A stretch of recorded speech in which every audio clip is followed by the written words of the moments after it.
আসলে এটা আকাশ না, এটা মহাশূন্য। এটা কি আকাশ? অনেক উপরে। আমরা খালি চোখে যা দেখি এটা প্রথম আকাশের মহাশূন্য।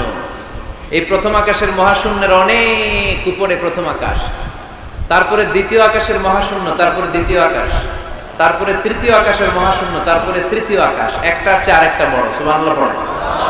কত বড়? আপনার এই হাতের আংটিটা, সাহারা মরুভূমির নাম শুনছেন? পৃথিবীর সবচেয়ে ছোট মরুভূমি, তাই না?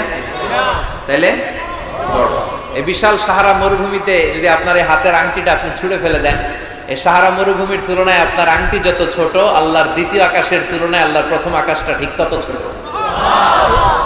একটার চেয়ে একটা বড়, একটার চেয়ে একটা বড়। আর আমরা মনে করি কত বিশাল জায়গা নিয়ে আমরা বসে আছি। আজকের এই প্যান্ডেলের এই পরিবেশটা অনেক বড় মনে হচ্ছে না তাকালে? পুরো দেবিদ্বারের তুলনায় এই প্যান্ডেলটা কত ছোট, কল্পনা করা যায়? দেবিদ্বার হচ্ছে কুমিল্লার 16টা